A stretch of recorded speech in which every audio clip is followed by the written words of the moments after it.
अस्सलाम वालेकुम नाज़रीन। नौशर अफरोज़ म्यूनसिपल कमेटी नौशर अफरोज़ के chairman doctor Kashif Memon ICMO municipal committee Naushahro Feroze के खिलाफ नंढनि मुलाज़िमनि जो एहतजाज जारी। रहियल डिफरेंस पेंशन न मिलण खिलाफ अरिड़हें ॾींहुं भी एहतजाज जारी रखियो। वधीक तफ़सील जे लाइ आवाज़ न्यूज़ नौशर अफरोज़ जे रिपोर्टर बशीर हुसैनी विस्तड़ो मौजूद है। जी बशीर हुसैनी, तफ़सील खां आगाह कजो। बिल्कुल अवांखे ॿुधाईंदा हलूं त म्यूनसिपल कमेटी जे नंढड़नि मुलाज़िमनि जो गुज़िरियल 17 ॾींहंनि खां धरनो जारी आहे, पर टाउन कमेटी जे चेयरमैन ऐं ॿिए इंतिज़ामिया जे कन ते जूम नथी चुरे। वधीक अचो त हिननि सां ॻाल्हायूं त हिननि जो छा चवणु आहे। मान रही जीअं त साईं मां टाउन जो नंढड़ो मुलाज़िम आहियां। मुंहिंजी पघार आहे टोटल साईं 41,000, जंहिंमां मूंखे 3 बचड़ा आहिनि। मां घर जो राशन सौदो, उन्हनि जी पढ़ाइनि जो तालीम जो ख़र्चो साईं उन 41,000 में बि साईं असांजो गुज़र कोन हलंदो आहे। पर अलाह साईं जी ज़ात लाइ थी असांजो PM अबू अमा आहे जेको असांखे खोटी वादी में असां साथ ॾींदो आहे। उन खां पोइ साईं जेको आहे सो मुंहिंजी पघार चेयरमैन साहिबु 30,000 कटी आहे। टोटल मुंहिंजी पघार हुन मुंहिंजे बैंक अकाउंट में 11,000 मोकिली आहे। 11,700 रुपया 7 तारीख़ सैलरी रिलीज़ थी आहे। जेका साईं 350 मुलाज़िम हिते म्यूनसिपल कमेटीअ में आहिनि।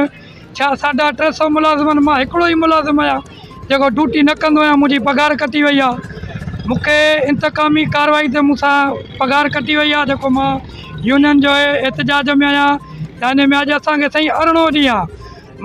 असां वटि को बि हिते न के CMO आयो आहे असां वटि हिते कैंप में असांजा मसइला मसाइल हल करण जे लाइ, या न को असां वटि को बि पीपल्स पार्टीअ जो या सियासी समाजी को गवर्नमेंट जो नुमाइंदो आयो आहे। मां वस वारनि खे अपील कंदुसि मूंसां वॾो साईं ज़ुल्म जेको थियो आहे। असांजो टाउन कमेटी नौशर अफरोज़ में असां जेको आहे एहतजाज उन खां पोइ ॿुहारा छोड़ हड़ताल कई आहे। असांजे मुलाज़िमनि सां नाइंसाफ़ियूं आहिनि। ही किथां जो कानून आहे, किथां जो इंसाफ़ आहे। असां बिलावल साहब खे अपील कंदासीं, असां ज़रदारी साहब खे, असां समाजी शहरी सभिनी खे अपील कंदासीं। असां उन्हनि जा तमामु शुक्रगुज़ार आहियूं। असां नुमाइंदनि जा जिन असांजी आवाज़ उथारनि था। तव्हां हिननि माण्हुनि जूं हिन जूं म्यूनसिपल कमेटी जे नंढनि मुलाज़िमनि जूं ॻाल्हियूं ॿुधियूं। हिननि जो चवणु आहे त हिकु मुलाज़िम हिकिड़ो अहिड़ो ग़रीब आहे जंहिंजा 30,000 कटिया विया आहिनि, जेको चए थो त मां बचनि समेत फ़ाक़नि ते गुज़ारियां थो।